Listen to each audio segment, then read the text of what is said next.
시청자 여러분 안녕하십니까, 이정원입니다. 오늘 하루 많이 추우셨죠? 바람도 강하게 불면서 몸을 잔뜩 움츠리게 했는데요. 내일은 북서쪽에서 내려오는 찬 공기의 영향으로 오늘보다 더 추울 것이라는 기상청의 예보입니다. 어제 절기 이상 우소 지났는데 봄이 오나 싶었는데 내일 아침 최저기온 영하 10도 안팎까지 떨어지는 곳도 있겠습니다.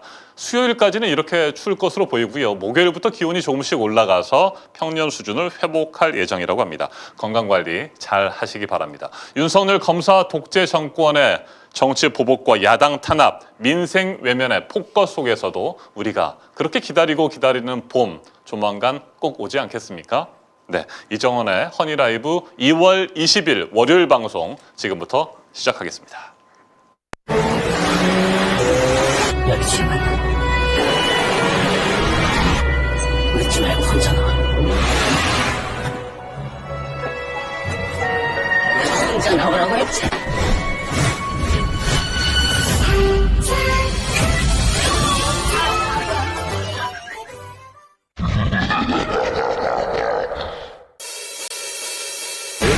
만나요 3,300원 만나요 독점 패배 자광 데이트 울지 포터스 파마누 데이트 파마누 울지 포터스 데이트 울지 데이트.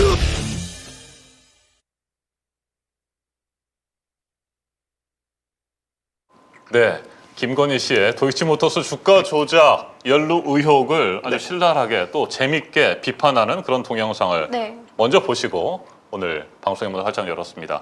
정진호 평론가님, 홀스형 나오셨습니다. 네, 반갑습니다. 네. 주말 잘 보내셨어요? 네, 잘 보냈습니다. 네, 오늘도 역시 네. 디다스, 네. 녹색, 백수형 컨셉으로 이렇게 컨셉 잡으면 네. 앞으로 방송 올 때 옷을 신경 쓰지 않아도 되거든요. 아하, 이제 그래요? 한 가지만 입으면 되니까. 번갈아 가면서 네, 색깔별로. 검정, 초록 두 개 있거든요. 네네. 그럼 다음 주에는 이제 검정. 검정, 그렇죠. 디다스 네. 추리닝을 입고 오신 겁니다. 트레이닝복이 아니고 추리닝. 네, 입고 잘 오셨습니다. 오늘도 멋지게 논평해 주시길 바랍니다. 자, 박예슬 아나운서. 네. 주말 잘 보냈어요? 네, 주말 저는 네. 촛불 집회를 다녀왔고요. 드디어 민심이 들끓는구나 제대로 느끼고 왔습니다. 네. 깜짝 놀랐습니다. 너무 많은 시민분들 나와주셔가지고 이 정도면 윤석열 대통령 타도로 이제 그걸 바뀐 만큼 시민분들이 더 많이 모이겠구나.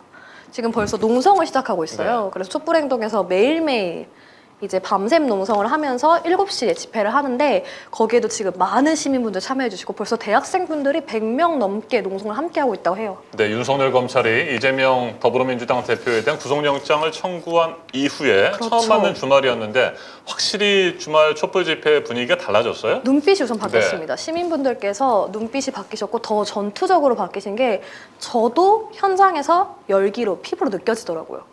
외치시는 구호나 또 경찰이 그리고 되게 거칠어졌어요. 네. 이전 집회 때는 시민분들을 보호하는 느낌이 있었다면 이번 퇴진 집회 때는 경찰이 굉장히 시민분들을 많이 경계하고 집회 현장에 개고장을 들고 들어오는 등 그래서 몸싸움이 일어나는 일도 그랬어요? 있었고요. 네.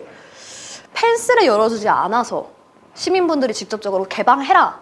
그리고 경찰 방송 차량이 복도로 들어와서 차량 집회 현장에서 서 있어서 비키라고 시민분들이 몸싸움도 벌이는 현장까지 있었습니다. 알겠습니다. 자, 김건희 도이치모터스 주가 조작 얘기부터 좀 시작을 해볼까요? 홀스형, 앞서 보여드린 동영상 어떻게 보셨어요? 요즘에 이제 브러보콘 그 CM에 이제 패러디를 해서 이런 게 계속 나오고 있죠. 김어준의 그 겸손님들도 뉴스공장에서도 그걸 계속 받고 있고 많은 그 구독자들이 만들어서 막 보내고 있는데 오늘 아침에 저도 좀 봤거든요. 네. 야, 근데 뭐 그만해라라는 거 아닙니까, 대통령실은? 우리는 당한 거다. 계좌를 활용당했다. 그러니까 그 해명이 불을 붙인 거죠. 네. 가만히 있었으면 모르겠는데 계좌를 활용당했다. 그러니까 피해자다라는 거죠. 10억의 이익을 실현당했다라는 거 아닙니까? 이런 해명이 결국 불을 붙였고 또 김어준이라는 사람이 이제 그거에다가 이제 기름을 부어주는 거죠. 이런 걸 만들어 보자 하니까는 이제 이게 패러디로 계속 나오고 있고 한동안은 이게 좀 커뮤니티를 좀 달구지 않을까? 굉장히 고퀄리티의 그런 음악들이 막 나오고 있거든요. 아까 나온 뭐 헤비메탈 버전도 있고 너무나 확실한 증거가 있는 상황인데 그러니까 지금 대통령실도 안 했다가 아니라 활용당했다 아닙니까? 네, 그렇죠. 네.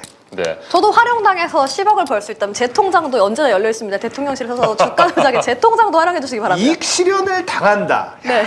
이야. 대단한 변명입니다. 어떻게 그런 말을 할 수가 있는지. 네. 어떻게 그런 걸 또 만들어서 네. 변명이라고 하는지 모르겠습니다. 지금 그 김건희 씨의 도이치모터스 주가 조작과 관련된 것을 한마디로 이 문제되는 상황을 표현하면 이게 통정 거래라고 하는 거잖아요. 네. 통정 거래. 네. 통정 거래가 무슨 뜻인지 알아요, 예슬 씨? 통장 거래가 네. 어떤 건가요? 앵커님 정확한 뜻 좀 알려주세요. 이 통정 거래라고 하는 것이 네. 매수할 사람 네. 그리고 매도할 사람이 사전에 미리 짜는 거예요. 오, 사전 모의를 하는 그렇죠. 거네요? 언제 우리가 얼마의 이 주식을 거래하자. 사전에 짜고 그 하는 거잖아요. 네. 그래서 한마디로 뭐 짜고 치는 고스톱 짜고 이렇게 치는 보면 됩니까? 모습이죠. 정해놓고 네. 매도 매수자가 서로 정해놓고 이제 딱 걸어놓고 바로 사고. 그래서 이번에 지금 이제 그 브러보컨 패러디 나오는 게 8만 주 3,300원. 네. 네. 준비하라 하셈. 음. 뭐 이러니까 7초 만에 김건희 계좌에서 그 거래가 딱 체결이 된 거 네. 아닙니까? 그리고 왜 12시에 하냐면 점심시간이에요. 아, 점심시간에는 거래량이 확 줍니다. 이게 자기들끼리 짜고 치는 고스톱을 할 때 중간에 누군가 개입을 하게 되면 시나리오가 틀어지거든요. 네. 그래서 아하. 장 마감이나 점심시간 때 12시에 보통 이런 작전들을 많이 하죠. 네. 장 마감이 보통 한 3시인가요? 4시쯤에 끝나는 네. 걸걸요 아마? 저도 주식을 상패당한 이후로 한 적이 오래돼서 네. 이게 지금 뭐 3,308만 개 이것은 뭐 그 진보라든 이쪽에서 그냥 그럴 것이라고 하는 것이 아니고 이건 네. 재판부가 인정한 거잖아요. 그렇죠. 권오수 전 도이치모터스 네. 회장의 재판에서 법원이 이 내용을 인정한 겁니다. 주가 조작 사건에서 유죄로 본 시세 조종에 김건희 씨 계좌 3개가 활용됐다라고 하는 것이고 그와 관련된 최은순 계좌도 한 활용됐다. 개가 네.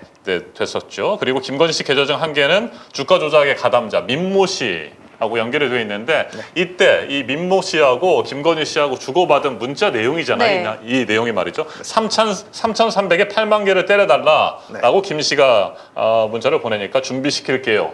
라고 민 씨가 답했고 매도하라 해. 라고 김건희 씨가 이걸 또 이제 쓴 거 아닙니까? 그래서 이게 2010년 11월 1일인가? 네, 그때 주고받은 문자 메시지예요.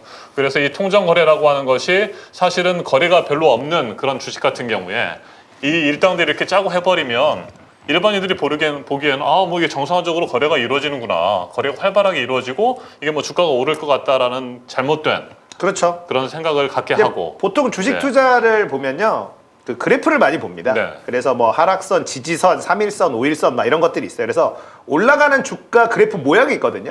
그러니까 얘네들이 그걸 만들어요. 그래서 내려갔다 올라갔다 하다가 어느 정도 지지를 하고 올라가는 네. 거래량이 붙으면서 올라가는 모양을 하면 이거는 올라가는 모양이다라고 개미들도 붙게 되죠. 그래서 1차 주가 조작에서는 그 그래프를 만들려고 애를 쓰는데 크게 재미를 못 봐요. 아하. 2차에선 성공을 해서 재미를 좀 보는 거죠. 그렇게 해서 선의의 투자자들의 판단력을 흐리게 하고 부당 이득을 취하는 거잖아요. 그렇죠. 이게 결국에는 뭐 주식시장을 혼란스럽게 하는 거고요.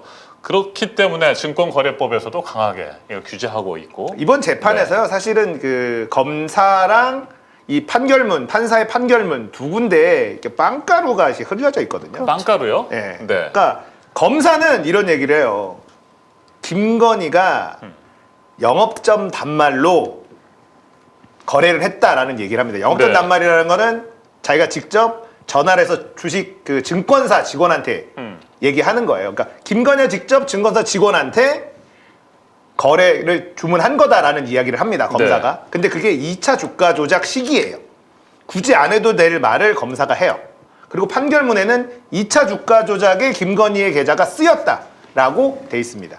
그 판결문에는 김건희가 했는지 안 했는지 확정 지을 수 없지만 이렇게 네. 써 있어요. 그러니까 김건희가 안 했다라는 것도 아니고요. 김건희가 했는지 확정 지을 수 없지만 김건희의 계좌는 확실히 쓰였다라고 판결문에 명시합니다. 그러니까 네. 검사의 말과 판사의 판결문을 조합을 하면 김건희는 주가 조작을 했다라는 증거가 그 재판에서 다 나와버린 거죠. 네. 그 지금 문자 메시지가 2010년 11월에 오갔고 이 메시지가 오간 직후에 메시지와 같은 내용의 주문이 실제로 이루어졌다는 거 그렇죠. 아니겠습니까? 네. 그럼 너무나도 계획 그 범죄 계획을 실행을 해버린 것이 드러난 상황이잖아요. 이건 그렇죠. 그러니까 사실 7초 빼도 박도 만에 못하는 증거인데. 그 문자가 나오고 7초 만에 김건희 계좌에서 계약이 체결이 됐는데요. 네. 검사의 말에 비하면 이거를 김건희가 직접 증권사에 연락을 해서 체결을 했다라는 게 되니까 그렇죠. 이거는 뭐 빼도 박도 못하는 상황이라고 봐야죠. 근데 다들 모른 척하고 있는 거죠. 언론들이 저도 보이는데 왜 언론들이 모른 척하고 있다라고 그러니까 봐요. 김건희 씨가 자기도 모르는 사이에 자기 계좌가 활용당했다. 그렇죠. 라고 말하는 것은 전혀 안 맞는 거잖아요. 그렇죠. 그러니까 네. 이제 대통령실이 지금 그 얘기하는 게 그것도 굉장히 좀 위험한 거가 윤석열 대통령이 1차 주가 조작 시기에 통장 맡겼다가 손해를 봐서 손절했다. 네. 2차 주가 조작 시기는 이때였는데 그때는 안 했다라고 했거든요. 근데 지금은 활용당했다로 지금 대통령실이 그렇죠. 나오잖아요. 윤석열 거짓말 한 것도 이미 드러난 거예요. 안 했다 그랬거든. 근데 했잖아. 그럼 윤석열은 어쨌든 거짓말 한 거죠. 허위 사실 공표를 한 거죠. 네. 주식시장을 혼란스럽게 만들고 이를 통해서 부당 이득을 취한 네. 증권거래법상 명백한 범죄 행위입니다. 그렇습니다. 네. 증권거래법에서 금지하고 있는 행위이기 때문에 이 부분에 대해서 왜 도대체 수사를 하지 않는 것이냐, 이게 지금 우리 국민들의 물음 아니겠습니까? 맞습니다. 그래서 정청래 최고위원이 이 브라보콘 CM송을 가지고 많은 국민들이 알았으면 좋겠다. 네. 모르시는 분들이 훨씬 많아요. 어떻게 이렇게 돈이 많았던 여자가 굳이 주가 조작에 가담하냐가 국민의힘이 주장하는 바거든요. 그래서 12시에 만나요 3,300 이거를 리메이크해서 만드셨어요. 근데 저는 굉장히 좋은 것 같아요. 이런 네. 전략으로 밈을 만들어서 국민들에게 알린다면 이걸 알게 되는 국민들이 영부인이 주가 조작에 가담했었어? 이런 생각을 할 수 있잖아요. 그럼 네. 그래서 찾아보는 효과도 굉장히 크다고 생각합니다. 자, 그런데 네. 요즘에 이제 뭐 통정거래라고 하는 그 용어가 많이 쓰이다 보니까 네. 그 잘 모르시는 분들은 뭐 통정거래가 뭐지? 뭐 혹시 뭐 정을 정을 포함- 나누다? 그럴 이런, 수 있을 이런 것 식으로 같아요. 생각하시는 분들도 네. 있어요. 뭐 대충 이게 비슷하게 그렇게 해서 뭔가 뜻을 맞춰가지고 이렇게 거래를 하는 네. 불법 행위인가 뭐 이런 정도 생각하는 분들도 있고 그런 우스갯소리도 있더라고요. 아니 통정거래에 저는 대해서. 일리도 있다고 네네. 생각해요. 워낙 사생활에 대한 네. 부분도 물론 사생활에 대해서 과거에 어떻게 살았고에 대한 부분을 저는 언급하고 싶지 않아요. 네. 본인의 삶이기 때문에. 그렇지만 워낙 논란이 많잖아요. 정확한 증거들도 많고. 그래서 그런 통정으로 그러니까. 국민들이 해석할 네. 수도 있다라고 바라볼 수 있다고 생각합니다. 네, 어쨌든 다시 한번 정리하면 통정거래는 절대 주식 거래에서 있어서는 안 되는 증권거래법에서 명백하게 금지하고 있는 행위이고요. 그렇죠. 그 금지하는 행위를 김건희 씨가 했다는 거 아니겠습니까? 이 부분에 대해서 검찰의 수사 다시 촉구합니다. 그런데 검찰을 믿을 수가 없으니까 김건희 특검을 하자는 거 아니겠습니까? 특검 가야죠. 네. 지금까지 안 했는데 정의당의 주장이 너무 어이없는 건 네. 2월 달까지도 기다려보겠다는 거잖아요. 아주 몇 년을 기다렸는데 그리고 이제 국민의힘이나 이쪽에서는 문재인 정부에서 탈탈 털지 않았냐. 아하. 문재인 정부에서 윤석열 검찰총장일 때 못했고요. 그다음에 대선 주자가 되나 마나 할 때도 못했고요. 대선자 네. 되고 나서 대선 이후에 하겠다라고 못했고요. 대통령이 되고 나서 못한 거예요. 맞아요. 예. 그래서 결국에는 지금 뭐 정의당이 일단은 반대하고 있는 상황이어서 네. 김건희 특검에 대해 2월 임시국회에서 김건희 특검법을 처리하기는 어렵다라고 민주당에서 판단하고 있는 것 같습니다. 그래서 3월 임시국회에서 반드시 처리하겠다는 생각을 가지고 있고 정의당과 물밑 협상을 진행을 해야 되는 상황인 것 같아요. 네. 자, 그리고 오늘 또 화가 나는 내용들이 좀 있잖아요. 물가도 네. 계속 오르고 뭐 난방비 폭등, 뭐 전기료 폭등 이런 것과 함께 이제 뭐 소주 맥주 가격도 오르죠. 네, 그것도 올라서 폭탄주도 어렵게 됐다. 뭐 한숨을 내쉬는 분들 더 많습니다. 지금 이 시간에 지역 경제 활성화, 뭐 상가 활성화를 위해서 또 많은 분들이 많은 분들 달리고 계십니다. 달리고 계실 텐데. 지역 상권을 살리기 위해서 제가 지금 네. 알기로는 우리 안진걸 소장님도 지역 상권 살리기 위해서 굉장히 지금 열심히 활동을 마시고- 하고 계십니다. 술 마시고 계시구나. 아니 그게 술 드신다고 하는 게 오늘이죠. 아니고 네. 지역 지역 상권 경제 활성화하기 활성화를 네. 위해서 굉장히 투자하는 거죠. 네. 지역 상권을 살려야 된다. 소상공인들 살려야 된다. 자, 그런데 이제 소주값이 또 오른다면서요? 네, 소주값이 얼마까지 오르실 거라고 네. 예상하시나요? 뭐 오늘 뭐 그 기획재정부에서 4월부터 맥주 주세 올린다라고 했고 네, 소주값이 지난해 좀 오르지 않았나요? 주정 올랐는데. 가격이 올랐습니다. 올랐고 예. 이게 이제 구체적으로 반영이 되나요? 그러니까 네. 소주값이 아마 몇십 원 더 오를 거예요. 네. 그러면은 보통은 이제 술집에서는 주점이나 이런 데서는 1,000원을 올립니다. 네. 그래서 지금 소주가 보통 예전에는 3,000원 이랬다가 지금 한 5,000원 하거든요. 소주 한 병에. 4,500원 합니다. 4,500원? 4,500원. 네. 싼 곳이고 어떤 데는 뭐 5,000원, 5,000원, 6,000원 받는 데도 네. 있다고 하고. 5,000원 정도고 네. 이제 비싼 데는 6,000원까지도 받고. 네. 근데 이제는 6,000원 확정이죠. 아, 그렇군요. 소주 한 병에 이제 웬만한 동네에 이제 6,000원 확정. 뭐 저는 이 정도 5,500원, 6,000원씩 이제 받을 거거든요. 아니 일단 이렇게까지 네. 가격이 오르면 우리 서민분들이 이 직장 생활에서 지치고 나서 회식을 하면서 이 한 잔 하는 재미로 사는 거잖아요, 사실. 저는 약간 그렇게 생각하거든요. 아, 그래요? 이 서민 경제를 진짜 죽이는 거 아닌가? 이제 서민들은 집에서 맥주 마셔라. 니들은 나오지도 마라. 네. 바깥에 돌아다니지도 마라. 근데 이런 지금 의미인가? 맥주가 오른다는 거 아닙니까? 기획재정부가 오는 4월부터 맥주 주세를 말이죠. 리터당 855.2원에서 885.7원으로 올린대요. 30.5원 네. 오르는데 이미 뭐 지난해 주세가 리터당 한 20.8원 올린 상태예요. 뭐 소주 가격도 아까 말씀드린 대로 원 부자재 부담. 주정 이게 이제 소주의 핵심 재료인데 네. 이 주정 가격이 오르고 있대요. 그리고 뭐 그래서 이제 위스키 소주 이런 가격이 올라가는 것들도 거고. 네.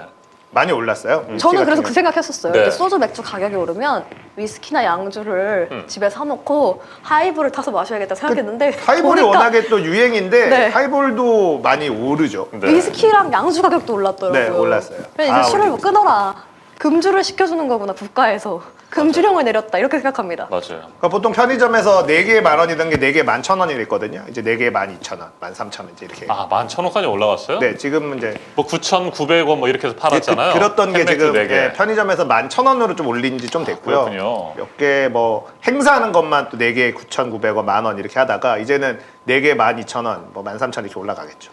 시원하게 맥주, 소주 한잔 하면서 아니면 가끔 이제 뭐 폭탄주도 한잔 하면서 스트레스도 네. 풀고 윤석열 검사 독재 정권에 대해서 뭐 여러 가지 이야기들도 하고 그래야 되는데 이제 그런 자리를 갖는 것도 부담스러워지는 상황이 될 수밖에 없다. 그러니까 문제는 서민들이 술을 못 마신다가 아니라 자영업자들이 죽어나거든요. 그렇죠. 예, 자영업자들이 지금 가뜩이나 장사가 여러 가지 이유로 안 되거든요. 아하. 지금 가스 요금이 오르니까 지금 난방비 얘기만 하지만 사실은 요식업 하는 분들은 생산 단가 자체가 올라가게 돼요. 거기다가 지금 택시 요금을 너무 올려놔가지고 2차 장사하는 술집들은 지금 너무 타격이 크다는 맞아요, 거거든요. 맞아요. 그러니까 심히 1차에서 할증 끝내는 붙기 거죠. 전에 그렇죠. 빨리빨리 집에 돌아가야 1차만 된다고. 하고 끝내버리는 거죠. 그러니까 보통 뭐 삼겹살집이나 식사랑 술을 같이 할 수 있는 데서 1차로 그냥 끝내버리고 뭐 주점이나 호프집이나 이런 데 2차 가는 데들은 너무 타격을 입는 거예요. 맞아요. 택시 요금도 상당한 영향을 미치고 있더라고요. 근데 이제 네. 술값 자체가 올라가면은 1차도 안 가는 거죠. 이제. 집에 가라는 거예요. 퇴근하고 바로. 그러니까 자영업자를 너무 죽여요. 윤석열 대통령 본인은 굉장히 술을 좋아하잖아요. 네. 그러니까 자기만 마시겠다는 것 같아요. 제 생각에는. 그러니까 한 번에- 국민들은 다 금주하고 나만 먹겠다. 맞아요. 한 번에 900만 원짜리에 가서 먹으면 되니까요. 뭐 오른다고 해서 뭐 타격이 있겠어요. 아니 제 아들도 이제 가끔 친구들이랑 네. 뭐 홍대나 이쪽에서 뭐 맥주 한잔 하고 뭐 그러고 나서 들어올 때 보통 뭐 2시, 3시에 들어오기도 했었는데 요즘에는 빨리 들어오더라고요. 들어와요. 그래서 왜 이렇게 빨리 들어오느냐 그랬더니 택시값이 너무 올라서 택시 타고 올 수는 없대요. 겁나요? 네, 그래서 진짜. 버스 끊기기 전에 지하철 끊기기 전에 들어온다라고 얘기하던데 아 정말 그래요. 근데 지금 이 윤석열 검사 독재 정권이 오히려 지금 우리 국민들에게 술 권하는 사회 아닙니까? 그렇죠. 네, 아 취하지 않으면 제정신으로 이 지금 뉴스를 보거나 신문을 네. 볼 수 없는 그런 상황이 되잖아요. 술은 권하면서 술값은 올려버리는 상황이 되는데 뭐 원 부자재 값이 오르니까 업체들도 어쩔 수 없겠다라는 생각이 들긴 합니다만 뭐 세금을 이렇게 올려버리면 네. 업체로서는 또 가격을 올릴 수밖에 없는 상황이 그렇죠. 되는 거죠. 주세를 네네. 건드리니까. 네. 그러니까 저는 마지막 남은 게 커피라고 봅니다. 커피값도 오르고 커피에다가 세금 네. 붙이는 거죠. 지금 부자들 세금 다 깎아줬잖아요. 그렇죠. 더 이상 어디선가 뭔가를 뜯어야 아하. 돼. 그러니까 주세도 건드리고 만만한 거 서민들한테 이러는 거 푼돈을 여러 명한테 뜯겠다는 거 아닙니까? 네. 소수한테 깎아준 다음에 그래도 모자라거든요. 지금 깎아준 게 크니까. 그러면 이제 제일 우리나라에서 많이 소비되는 게 커피예요. 커피에다가 세금 붙이면 되죠. 저는 마지막 카드 커피에 세금 붙는다. 예측하십니까? 네, 그거밖에 안 남았어 이제. 그거밖에 안 남았어. 네. 요즘- 커피에다가 세금 네. 조금만 붙여도 네. 국가 입장에서는 쏠쏠하거든요. 어마무시하게 커피를 마셔야 되기 때문에 한국 사람들이. 참. 네. 요즘 그렇습니다. 유행하고 있는 짤이 있는데요. 네. 한번 보실까요? 볼까요? 네. 이 물가 비상, 난방비 폭등, 공공요금 폭등, 먹거리 폭등, 이자 폭등인데 소주값 6,000원에 맥주값 8,000원. 정말 그렇게까지 올라갈 것으로 네, 예상되나요? 지금 강남에서는 소주를 한 병 시킬 때 6,000원을 받는다고 해요. 와. 그래서 손이 떨려서 소주를 못 시킨다. 맥주도? 네, 맥주도 한 병에 8,000원씩? 8,000원씩. 이렇게까지 올라가는 와중에 우리는 회식하지 말라는 거냐 이런 얘기가 많고 당분간은 함부로 말지 않습니다. 물주 피눈물 납니다. 아, 진짜 소맥 맛이잖아요. 네. 저번에 한번 며칠 전에 했는데 보통 한 7, 8만 원 정도 나오던 게 10만 원이 나오는 거예요. 몇 명이서? 둘이서. 둘이서 마시는데요? 네. 7, 8만 원 나오던 게 10만 원 정도 나온다. 소맥을 마셨는데 맥주 소주 값이 올라서 그래요. 그럼 몇 병 정도 마신 거예요? 두 분? 많이 마셨죠. 그러니까 네. 네. 보통 한 4만 원짜리 안주에 7만 원, 8만 원 정도 나왔는데 술값이 안주값보다 훨씬 더 많이 나옵니다. 소맥을 마시면. 그래서 이제 너무 비싸서 소주를 마시는데 이제 소주도 너무 비싸지고 알겠습니다. 힘들어지는 거죠. 지나치게 뭐 술을 많이 드시는 건 건강에 좋지 않습니다. 네. 다음은 금물입니다만 그래도 뭐 스트레스 받을 때 한 잔씩 마시면서 또 스트레스도 풀고 다시 살 용기도 또 힘도 얻고 그러긴 하는데 술값이 올라서 걱정이라는 자영업자들이 말씀도 걱정이죠. 와닿습니다. 네네. 그러니까 뭐 우리가 술을 좀 덜 마시면 되는 문제가 아니라 자영업자들, 그러니까 내수 경제가 타격을 너무 크게 입는 짓들을 골라서 네. 하고 있기 때문에 이게 단순히 우리가 술을 좀 덜 마시면 그만이죠. 아니면 집에서 술 한잔 하고 이러면 되는데 자영업자들이 너무나 직격탄을 맞으니까 네. 이거는 전반적인 경기에 너무나 그렇군요. 타격을 입힐 수밖에 없는. 코로나19로 인해서 우리 자영업자분들, 네. 중소상인들 얼마나 큰 피해를 봤습니까? 3년 넘게 말이죠. 지금도 완전히 회복된 상황은 아닌데 이렇게 해서 뭐 계속 올리다 보면 정말 지역 상권, 중소상인 여러분, 자영업자 여러분들 더 힘드시지 않을까 걱정이 됩니다. 그래서 자영업자 분들이 왜 입원들을 이렇게 찍어내셨어? 아, 자영업자 분들이 입원 많이 찍었거든요. 어쩔 수 없죠. 감당해야죠.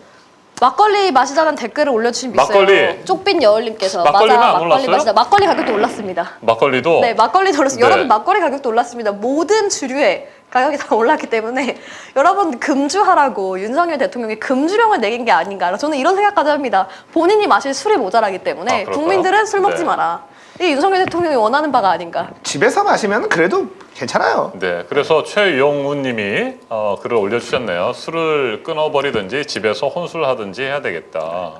저도 사다 놓던지 해야겠네요라고 최용우님이 올리셨고요. 윤혜라님은 술을 먹은 지 오래돼서 술은 적당히라고 올려주셨습니다. 최용우님, 뭐 이런 걸 또 올리셨네요. 살려고 먹는 것이니 나무라지 마세요. 그러니까 술이라도 조금씩 마시면서 스트레스 풀지 않으면 안 될 일단 이제 상황이다. 윤석열 이런 말씀이시네요? 대통령은 네. 그거죠. 서양처럼 홈파티 문화로 가자. 자영업자는 다 뒤지든 말든 그러면 이제 술 사가지고 음식 해가지고 먹으면 싸게 먹을 수 있어요. 서로 술 사가지고 오고. 서양은 그렇게 가잖아요. 자기 먹을 술 사가지고 가서 안주 이렇게 해주면 집에서 같이 파티하고 어차피 일찍 닫고 하니까 이제 우리도 이제 그런 문화로 가겠죠. 근데 우리나라 자영업자들 굉장히 많아요. 우리나라는 그럼요. 자영업으로 그럼요. 거의 먹고 사는 사회라고 할 수 있기 때문에 이렇게 되면 내수 경제가 거의 몰락해요. 자영업의 비중이 뭐 30%를 넘으니까. 네. 네. 미국 같은 경우에는 한 7% 뭐 이 정도 된다고 하는데 말이죠. 그만큼 이 소주 맥주 값도 오르고 뭐 막걸리 값도 올랐다고 하는데 자영업자들 힘들지 않도록 뭔가 좀 대책이 좀 필요할 것 같습니다. 네. 술을 대책은 안 드시는 이재명이- 분들이 조금이라도 더 마시는 게 나을까? 자영업자들의 대책은요. 네. 이재명이 대통령 되는 거 말고는 없어요. 그렇습니까? 네. 그런데 이재명 대표님에 대한 구속영장이 청구가 됐고 아마 오늘 중으로 대통령의 재가가 이루어져서 체포 동의안이 국회로 넘어갈 것 같습니다. 그렇게 되면 이번 주 금요일입니다. 그렇죠. 24일에 국회 본회의에 체포 동의안이 보고되고 다음 주 월요일 27일에 무기명 표결을 통해서 체포 동의안 처리 여부가 결정이 네. 되는 상황입니다. 오늘도 뭐 여야 간에 치열했습니다. 설전을 주고받았고요. 네. 주호영 원내대표가 이재명 당대표를 향해서 불체포 특권을 내려놓고 네. 실질적인 구속영장 심사를 받으러 자기 같으면 출두를 하겠다라고 밝혔어요. 아하, 근데 여기 뻥치시네. 자기 같으면 그럴까요? 아니 그러니까 저는 너무 재밌는 게 이 국민의힘 의원들은 굉장히 본인들은 불체포 특권을 이용하면서 지금의 검찰 수사가 정당하기 때문에 이재명 당대표가 네. 직을 내려놓고 구속영장 실질심사를 받으러 법원에 가라라고 발언을 했는데 그래서 또 야당에서 굉장히 큰 비판이 이뤄졌죠. 네, 그러니까 정청래 최고위원이 또 이런 식으로 반박을 했습니다. 정부 여당이 이재명 대표의 불체포 특권을 내려놓으라고 공세하기 전에 윤석열 대통령은 형사상 불소추 특권을 내려놓아라. 좋습니다. 형사상 불소추 특권을 내려놓고 뭐 자기와 관련된 뭐 김건희 씨나 또 장모와 관련된 사건들에 대해서 불소추 특권을 내려놓으면 뭐 당연히 제1야당의 대표도 불체포 특권 내려놓을 수 있지 않겠느냐. 그러지 않은 상태에서 말도 안 되는 소리 하지 말아라. 뭐 이런 얘기인 것 같습니다. 지금 네. 여론이 움직이는 게 조금 원하는 대로 안 가는 것 같아요. 일단은 이재명 대표의 소환도 더 많이 할 계획이었던 것 같은데 3번 하고 말았거든요. 왜냐면 여론이 생각한 대로 움직여주지 않았어요. 이재명 대표 첫 번째 소환 딱 갈 때 가면 안 된다 당내에서도 네. 막 이랬었는데 갈 때 의원들이 많이 갔어요. 지지자들도 많이 갔고. 그렇죠. 원래는 이제 포토라인에 세우고 범죄인인 것처럼 막 이런 모습을 연출하고 싶었겠는데 그렇죠. 그 대선 출정식처럼 되는 거예요. 사람들 너무 많이 오고. 그러니까 이제 2번, 3번 했는데도 이게 원하는 그림이 안 나와. 그래서 이거 소환은 여기까지. 그 다음에 이제 구속영장을 바로 친 건데 불체포 특권 이거 체포동의안 이제 부결되고 이러면 이제 특권 뒤에 숨어 있다 이런 프레임을 하고 싶은데 지금 주가 조작 이런 거 다 나오는데도 아무것도 안 하면서 체포동의안 이제 가결시키라고 얘기하는 거가 또 이것도 여론이 네. 안 만들어져요. 원하는 대로 그림이 안 가고 있어요. 지들이 할 거는 지들은 너무 다 특권을 누리면서 그렇죠. 어떠한 것도 받지 않고 처벌받지 않고 수사조차도 받지 않고 있으면서 이재명 대표한테만 국회의원들의 특권을 내려놔라. 이거는 사실은 여론이 그 검찰이나 윤석열 정부가 원하는 대로 움직이지 않는 게 좀 당황스러울 것 같기는 해요. 이런 이야기가 있어요. 네. 지금 서울중앙지검 내부에서 이 수사를 진짜 담당하고 있는 반부패 수사부장 검사들도 이재명 당대표를 향한 수사가 본인들이 생각해도 무리라고 생각을 한대요. 저도 이제 얼핏 검찰 출입을 하시는 변호사님한테 들었는데 부장검사님들도 여기서 커트하는 게 맞다라고 주장을 하는데 위에서 무조건 해라. 그렇게 말했다가는 뭐 자기가 커트당하는 상황이니까. 그렇죠. 검사도 말을 일체 못하는 건데. 아닙니까? 맞아요. 검찰이란 조직은 상명하복이 그렇죠. 생명이에요. 얘네들 조폭 조직입니다. 그래서 어쩔 수가 없어요. 걔네들한테는 이거를 거부한다라는 게 없어요. 검찰의 DNA에는 위에서 누르는데 이거를 거부한다가 없습니다. 그러니까 이문정 검사 같은 사람들이 여기저기 찍혀서 막 돌아다니는 거잖아요. 그리고 이제 검사들이 그 정기적으로 검사로서 자격이 있는지를 검사를 받는 거예요. 네. 이문정 검사만 매번 그거 당하는 거 아닙니까? 맞습니다. 맞습니다. 유시민 전 노무현재단 이사장도 그런 얘기를 했습니다. 만약 대통령과 합법적 강제력을 행사하는 법무부, 행정안전부 장관 등이 권력을 남용할 위험이 전혀 없다면 불체포 특권도 필요 없다. 네, 오늘 그 맞아요. 민들레인가요? 지금, 시민언론 민들레 네. 칼럼 저도 봤는데 맞는 말이죠. 맞습니다. 자, 그런데 제1야당 정치 보복 이게 뭐 누가 보더라도 뻔한 상황 아니겠습니까? 이런 상황에서 불체포 특권 포기하고 뭐 그들이 원하는 대로 그냥 끌려 들어가서 이건 말도 안 되는 거죠. 그러니까 이렇게 설명하고 싶어요. 불체포 특권이라는 게 결국 특권 뒤에 숨어서 방탄국회다 네. 이렇게 얘기를 하는데 진짜 특권이 누군지 곰곰이 냉정하게 생각해 보면 김건희 주가 조작으로 이렇게 모든 증거들이 나오는데 단 한 번도 조사받지 않았습니다. 최은순 장모 수많은 사기 사건 의혹이 있어요. 그리고 공흥지구 양평 공흥지구의 엄청난 특혜 이것도 조사 한 번 받지 않았습니다. 그러니까요. 예, 무슨 공익환수 이재명 뭐 공익환수 얼마 못 해가지고 배임죄로 지금 구속영장 친 거 아닙니까? 10원도 공익환수 못했고 아무것도 안 했어요. 엄청난 혜택이 있었는데도 조사받지 않습니다.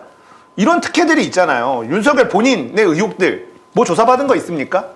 이 특권으로 하나도 조사받지 못한 특권이 진짜 특권인지 무리한 수사로 마지막 최후의 방어로 지금 체포동의안 부결시키는 불체포 특권을 쓰는 것이 네. 특권인지는 국민들이 다 알죠. 그렇죠.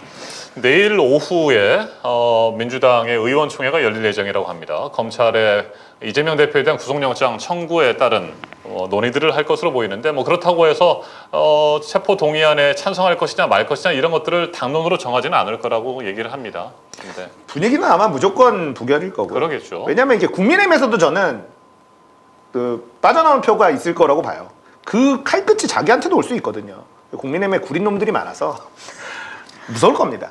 그렇다고 해서 국민의힘 의원들 중에 뭐 이탈해가지고 무기명이니까요. 가능한. 네. 그런데 표수를 다 살 것 같아요. 저는 그렇게 생각합니다. 표수 그리고 이게 국회에서 투표를 해도 무기명 투표라고 다 알 수 있다고 하더라고요. 무기명 표결이라고 하더라도 대충 보면 네. 표정이라든지 그렇죠. 분위기 보면 그리고 알수 이제 있죠. 민주당의 네. 수박이라는 사람들도 거기에다 표 던지지 않을 거예요. 공천이 또 있고 이제 당원들 지지자들이 무섭잖아요. 그래서 우리가 의심하고 있는 사람들 있죠. 이탈할 것이다 의심하고 있는 사람들이 다 자기가 부결에 표 던진 거를 인증샷에 찍어 놓을 것이다.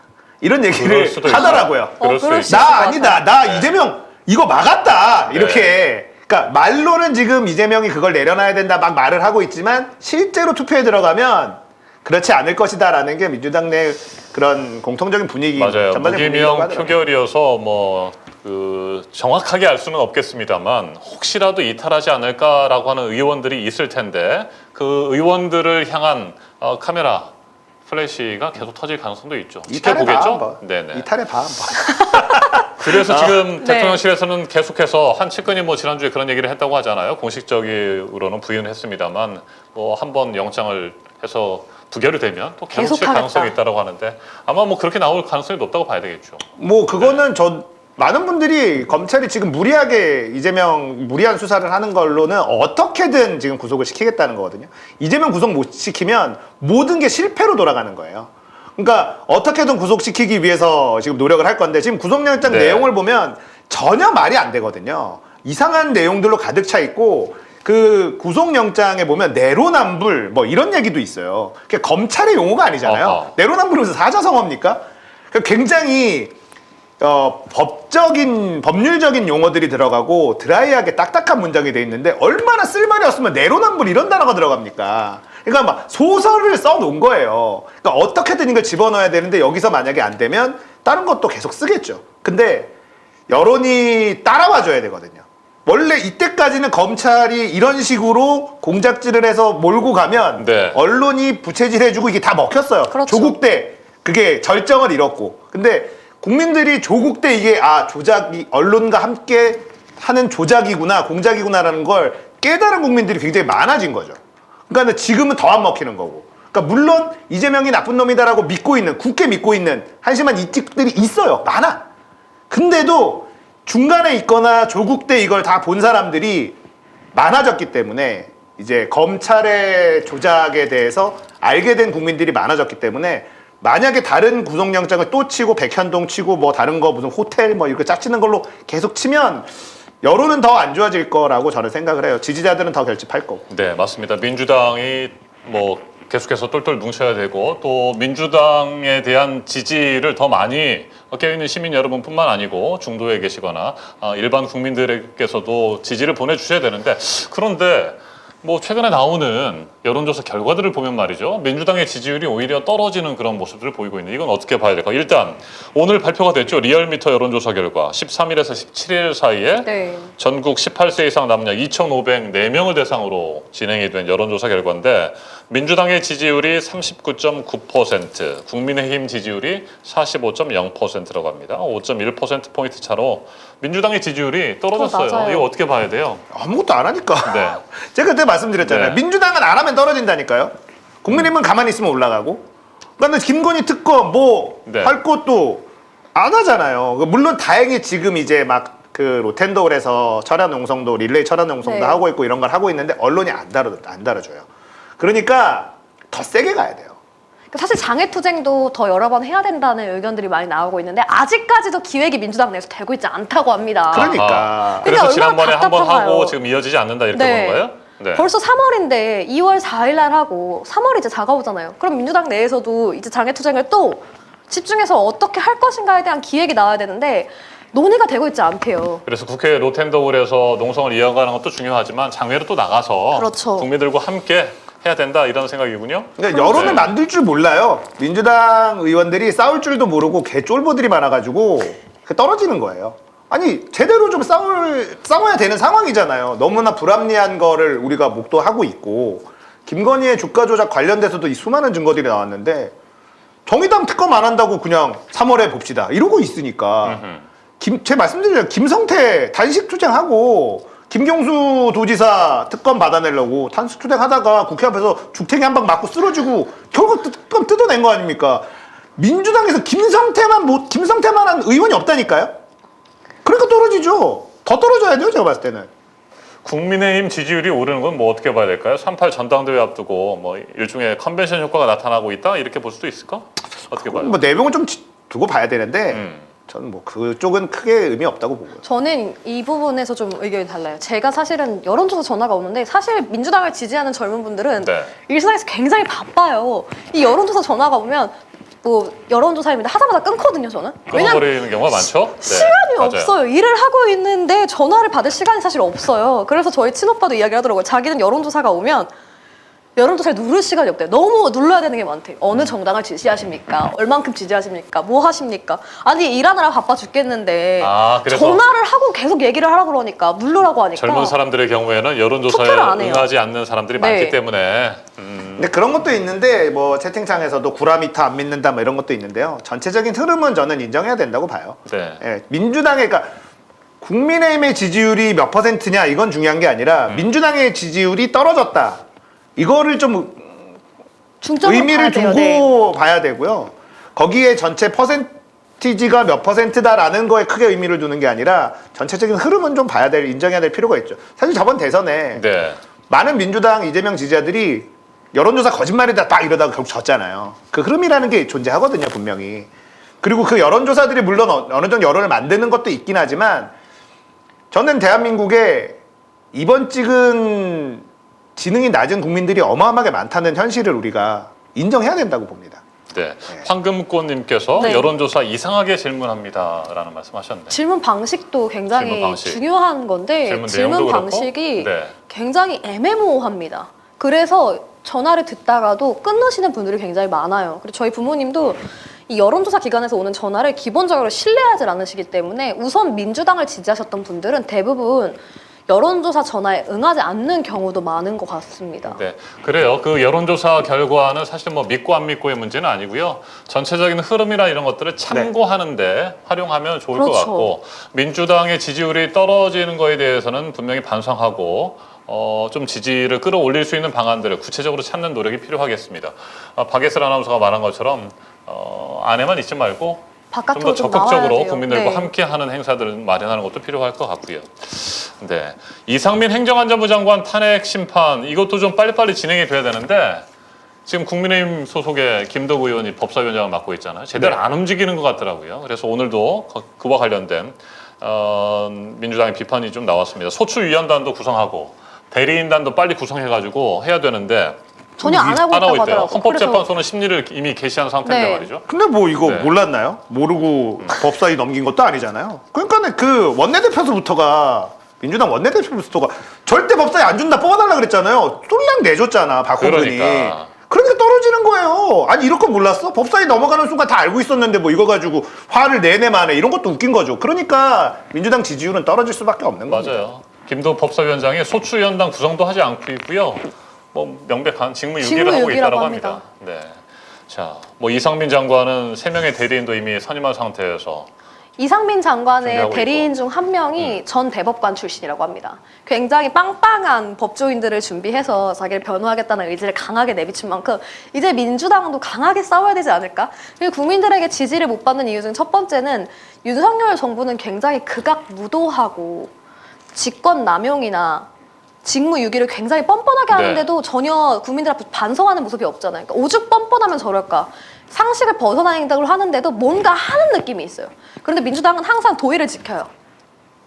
그래서 뭔가 일이 진행될 것 같지만 진행되지 못하는 모습들이 국민들에게는 조금은 실망감을 안겨주고 있는 게 아닌가 이런 생각도 듭니다. 조금은이 아니고요. 진행될 것 같았던 적도 없어요. 그러니까 네. 민주당이 180석 갖고 진행된 적 같았던 것도 없다니까요. 뭐 했냐고. 이재명 죽이기에만 자기들끼리도 혈안돼 있었잖아요. 대선 후보가 됐는 이후에서도 아무것도 안 하고. 그러니까 민주당은 개혁의 대상이라니까요. 민주당이 지지율이 떨어지는 건 당연한 겁니다. 법사위 내줄 때도 뻔히 다 알았잖아요. 우리가 이런 일이 일어날 거. 그럼 민주당 국회의원들이 몰랐을까요? 알고 내준 거예요. 이상민 행정안전부 장관 건도 뭐 여러 차례 얘기했습니다만 해임 건의할 것이 아니고 곧바로 그냥 탄핵소추안을 처리해가지고 넘겼어야 되는데 뒤늦게 탄핵소추안을 처리했지만 여전히 예상했던 대로 우려했던 대로 국민의힘 소속 김도 법사위원장이 그냥 깔아뭉개고 있는 것 같습니다. 제대로 대응도 하지 않고 있고요. 이렇게 되면 뭐 시간은 흘러가고 뭐 유야무야 또 되면서 묻혀버리지 않을까 이런 우려도 좀 생기게 됩니다. 뭐 민주당 개혁이 필요하다는 얘기를 줄곧 하고 계시는데 그 얘기 조금만 더 해볼까요? 네. 구체적으로 내년 총선 앞두고 있잖아요. 네. 결국은 공천 시스템을 어떻게 바꾸느냐. 이재명 대표와 지금 최고위의 숙제죠. 그것만이 사실은 희망이죠. 네. 그래서 당원들이 지금 컷오프에 당원들이 참여할 수 있도록 만들겠다라는 뉴스가 잠깐 나왔다가 지금 다시 들어갔거든요. 그래서 컷오프서부터 경선 전부 다 상향식, 지금 국민의힘에서도 지금 상향식 하겠다 이런 얘기 나오는데 정당 시스템 자체가 국민의힘보다 더 후진적이고 비민주적인 게 민주당이에요. 이거를 싹 다 갈아엎지 않으면 민주당이 희망이 없고 민주당이 희망이 없으면 대한민국의 미래가 없는 거죠. 네. 자, 그래서 이제 뭐 상향식 경선을 하게 되고 권리당원들이 경선 과정에 한 50% 정도의 선택권을 가지고 있고 여론조사 뭐 50% 이런 식으로 이루어지긴 하는데 이 권리당원의 의견이 반영되는 건 좋은데 그러다 보니까 기존에 있는 현역들이라든지 이런 뭐 구태 정치인이라고 할 수 있는 사람들의 경우에 지역을 위해서 지역민을 위해서 뭘 할까만 생각하는 게 아니고 그냥 온통 임기 내내 권리당원 관리만 하는 거예요. 권리당원 뽑고 조직화하고 뭐 조직 관리만 신경 쓰면서 하다 보니까 일반 시민들의 경우에는 오히려 그 지역에 들어갈 수가 없는 상황이 돼버리기도 하더라고요. 그리고 대의원제도 네. 너무 심각한 병폐죠. 대의원들이 갖고 있는 권한이 막강한 것도 문제고요. 그리고 이준석이 당대표가 되는 정당은 국민의힘이고 민주당은 그런 정치인이 명함을 꺼낼 수도 없는 시스템이라는 거를 국민들이 좀 알아야 돼요. 그러니까 민주당이 그냥 썩었어요. 이경 부대변인도 네. 직격 탄핵을 했었죠. 민주당의 공천 룰은 썩었다라고 SNS에 글을 써서 또 굉장히 큰 파문이 일었는데요. 저도 이 글에 굉장히 큰 공감을 했습니다. 민주당 공천 룰은 썩었습니다. 싹 다 갈아엎으면 굉장히 신나는 총선이 될 수 있을 거예요. 새로운 얼굴들 그리고 당원들이 인정하는 그런 후보들 그리고 경쟁을 통해서 네. 이제 당원들이 어쨌든 뽑아놨으면 인정하고 갈 거거든요. 그렇게 돼서 전체적인 분위기가 민주당 쪽으로 잡히게 만들지 않으면 져요. 언론이 일단 민주당 편이 아니기 때문에 국민의힘은 윤핵관들, 검찰들 막 이렇게 공천할 거 아닙니까? 그럼 국민의힘은 총선 때 언제나 공천 학살이라는 말이 나와요. 그래서 여기는 맨날 분열합니다. 총선 때마다. 민주당이 만약에 당원들 사이에 아무 문제가 없이 당원들이 지지하는 방향으로 네. 공천 룰이 만들어만 진다면 총선은 압승할 수도 있어요. 근데 이게 안 되면 민주당 지지자들이 진짜 다 등 돌릴 거거든요. 그러면 이재명 대표도 사실은 끝나는 거죠. 네. 총선에서 지면 방법이 없거든요. 맞아요. 변화와 혁신을 뭐 우리가 늘 얘기하고 있습니다만 눈에 보이는 변화와 혁신, 그렇죠. 개혁안을 보여주지 못한다고 한다면 민주당 또 국민들 당원들의 동의 또 적극적인 지지를 얻어내기가 힘들다. 이건 분명한 사실인 것 같습니다. 네. 네. 사실 대선 이후에 들어온 많은 이재명 의원의 지지자들은 개혁을 원해서 민주당의 권리당원에 가입한 지지자들이 많았기 때문에 이 개혁을 이뤄내지 못한다면 저는 굉장히 큰 실망감을 결국에 얻을 수밖에 없다고 생각합니다. 개혁의 딸들. 그렇죠. 개딸이라고 불려서 소위 천원 권리당원으로 김종민 의원한테 굉장히 큰 비판을 받았었죠. 저도 천원 권리당원입니다. 네, 좋습니다. 네. 자, 오늘 주요 정치 현안 이슈들 좀 점검을 해봤고요. 오늘 또 정진우 평론가님, 홀수영께서 멋진 논평을 해주시고 이야기를 나눌 주제. 네. 여기 뒤에 썸네일에 네. 선동꾼을 조심하라. 네, 이런 주제를 잡아봤습니다. 선동꾼을 조심하라. 망해가는 영국과 한국의 공통점. 일단 네. 영국이 망해가는 건 맞습니까? 네. 영국이 원탑이죠. 전 세계에서. 지금 불이 이미 붙어서 활활 타고 있는 아, 그래요? 중이라고 봐야지 돼요. 그 수치상으로 좀 한번 볼까요? 네. 네. 일단은 영국이 현재 망해가고 있는 상황이고 영국 두 번째 그림 한번 볼까요? 소비자 물가 지수부터 한번 볼게요. 경제 지표들을 좀 한번 볼게요. 네, 소비자 물가 지수. 10%가 넘습니다. 영국은 물가 상승률이요. 네. 10% 지금 이 그래프가 2021년도부터 미친 듯이 올라가고 있죠. 네네. 2021년도를 기억하셔야지 되고요. 이게 지금 브렉시트가 시작되는 시점. 맞습니다. 네네. 이때부터 물가가 미친 듯이 올라가서 지금 10%를 살짝 꺾이고 있지만 그래도 10%가 넘어요, 영국이. 그 다음 그래프는 이제 영국의 환율, 네. 파운드화. 이거는 이제 작년 9월 그래프인데 이거 보시면 오른쪽 게 재밌어요. 주요국 통화 가치 하락폭. 영국이 1등, 2등이 한국. 그렇군요. 네. 윤석열 대통령 되자마자 주요 경제 폭망하는 나라 중에 네. 1등이 영국, 2등이 한국입니다. 네. 그러니까 영국은 이미 불이 타고 있고요. 이게 지난해 9월의 상황이에요. 네, 네네. 이게 지난해 9월인데 한국의 그래프를 찾다 보니까 요거 좀 지난 거를 갖고 왔고요. 네네네. 그다음 그래프 한번 볼까요? 영국 10년 채권 수익률. 자, 어허. 그래프가 쫙 올라가죠.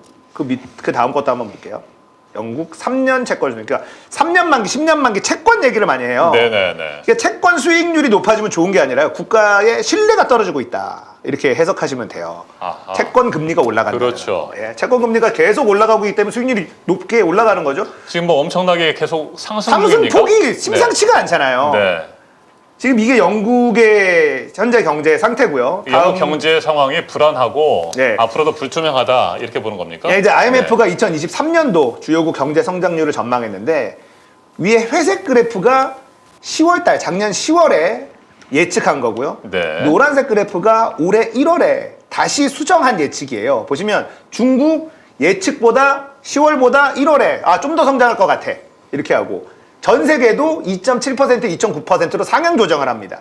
일본이 1.6에서 1.8로 상향 조정하고요. 그러니까 지난해 예상했던 것보다는 실제 올해 들어서 보니까 조금 괜찮은 것 같다. 좀 더 성장할 거다라고 거죠? 작년 네네. 10월 대비 1월에 네네. 수정을 하는데 한국 2.0에서 1.7로 하락 조정을 해요. 오히려 떨어져 버렸어요. 네. 미국 1.0에서 1.4로 상향 조정하고요. 유로존도 0.5에서 0.7로 상향 조정하는데 영국은 0.3에서 마이너스 0.6으로 하락 조정합니다. 아하. 전 세계 주요국 중에 한국과 영국만 IMF가 수정하는데 더 나빠질 거라고 수정을 했어요. 예측을. 이야, 이 두 개 나라가 심각하다는 거죠. 그렇군요. 한국도 저렇게 떨어졌는데 영국은 정말 심각하네. 마이너스가 돼버렸어. 그래도 0.3% 플러스 성장할 거다 했는데 네. 마이너스 0.6 뭐 뒷걸음질 칠 거라고 IMF가 예상을 한 거군요. 그러니까 그만큼- 10월에서 네. 10월에서 1월이면 3개월이잖아요. 그렇죠. 3개월 사이에 상황이 더 나빠진 데가 한국하고 영국이라는 거예요. 3개월 동안 다른 나라들은 전 세계 경기에는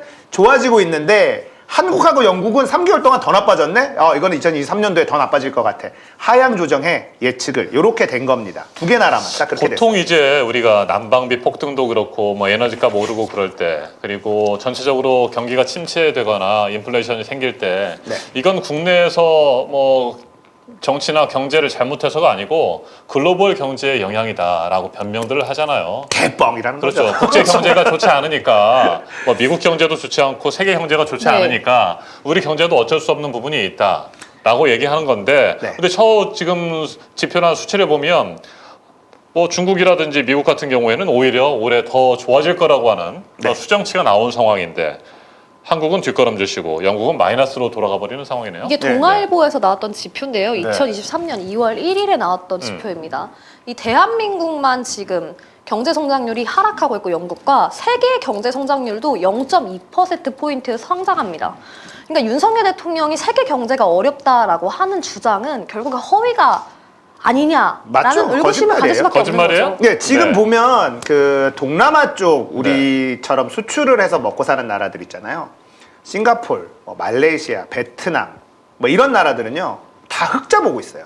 우리나라만 무역 적자, 그것도 기록적인 무역 적자를 그렇죠. 기록하고 있습니다. 맞습니다. 이따가 이제 얼마나 기록적인 적자를 하고 있는지 보여드릴 텐데 1월에 무역 적자 굉장히 심각했죠. 예. 네. 지금 영국은 완전히 나라가 멈춰 있다라고 봐도 될 정도로 다 파업을 하고 있어요. 지금 다음 사진 한번 볼까요? 지금 보시면 이게 선생님들이 지금 대거 파업을 하는 장면입니다. 아하.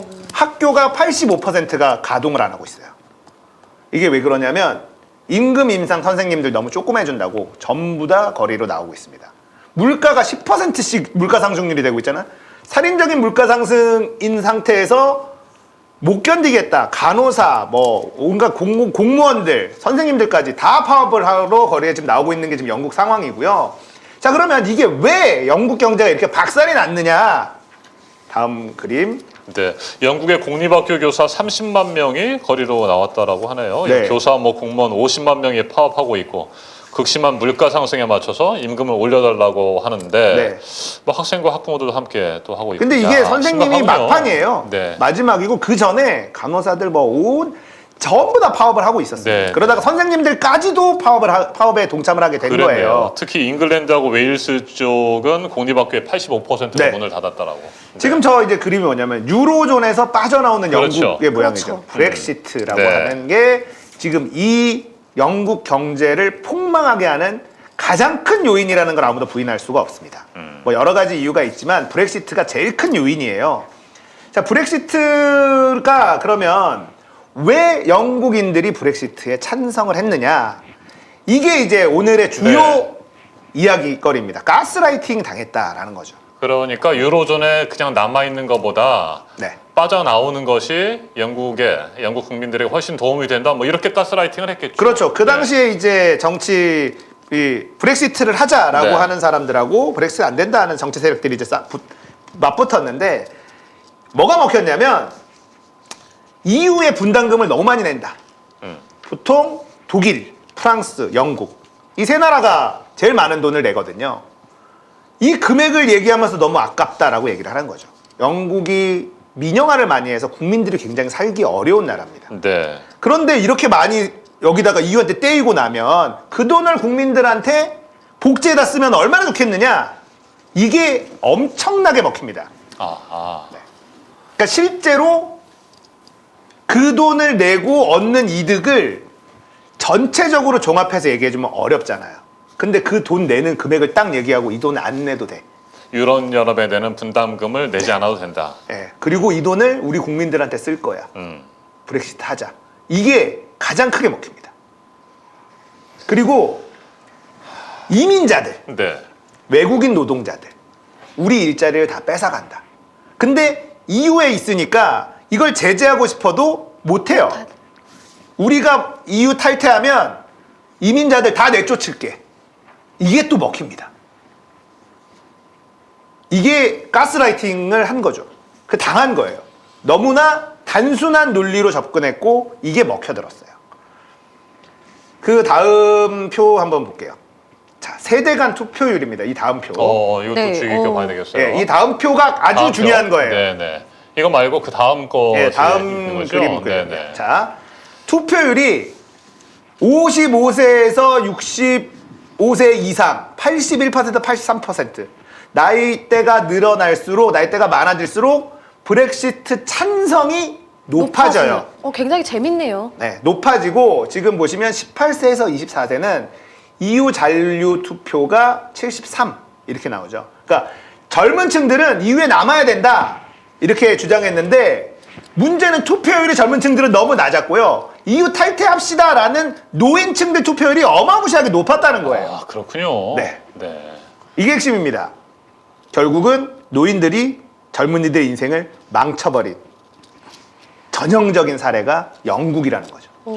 사실 뭐 젊은이들 입장에서는 일자리 구하는 문제도 있고 또 학업과 관련된 문제들이 있기 때문에 영국 안에 갇혀 있기보다는 유럽 전체를 돌아다니면서 자유롭게 직장도 얻고 또 공부도 할 수 있는 상황이 되기를 기대했겠죠. 그래서 반대하는 사람들도 많았을 텐데 어쨌든 그렇게 EU 잔류에 찬성하는 사람들이 73% 정도였다고 한다면 이 사람들이 다 같이 투표에 참여해서 브렉시트 국민투표 2016년에 진행이 됐었는데 맞아요. 이때 적극적으로 브렉시트에 반대표를 던졌어야 되는데 그러지 않았다는 거. 투표율이 낮았죠. 36%, 58% 그렇군요. 이렇게 18세에서 34세까지 투표율이 너무 낮았고 그 다음에 이제 35세, 44세만 돼도 이 EU 탈퇴와 찬성 반대가 이제 비등해지기 시작해요. 그러네요. 예, 45세가 넘어가면서부터는 네. 탈퇴 쪽이 더 많아지고. 그러니까 정치권이 아주 단순한 논리로 국민들을 속인 거죠.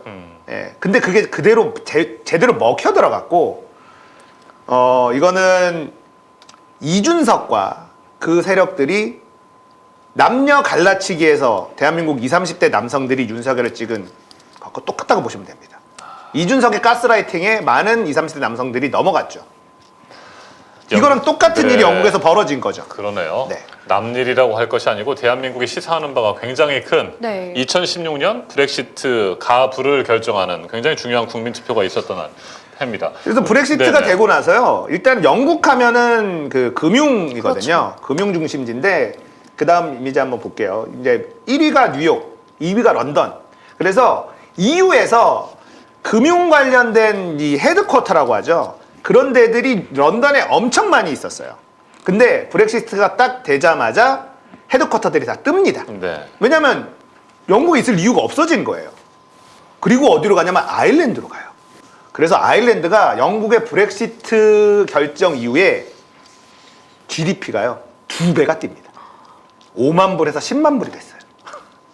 아일랜드가 어마어마한 반사이익을 얻게 됐고 영국은 이제 금융 중심지라는 이 타이틀을 내려놓게 되죠.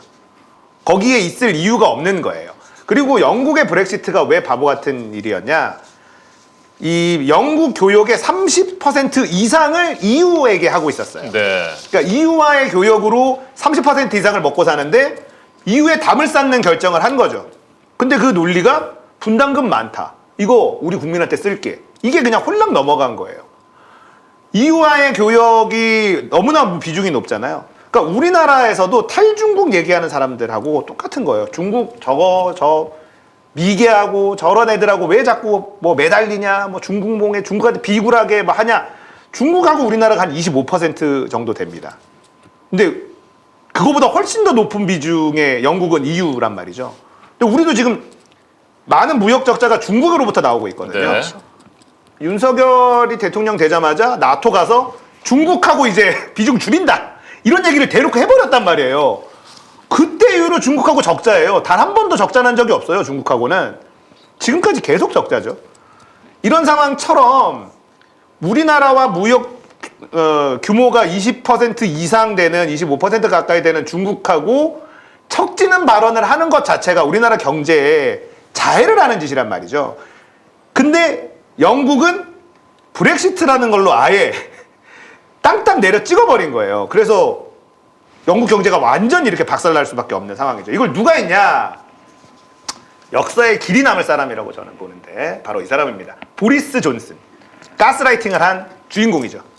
브렉시트 해야 된다. 돈이 아깝다. 우리가 왜 그 돈을 저기다 내야 되느냐? 이래서 이 사람이 브렉시트를 결정하고 올라가죠. 총리가 돼서 이제 쫓겨났어요. 영국 경제가 너무 박살나니까.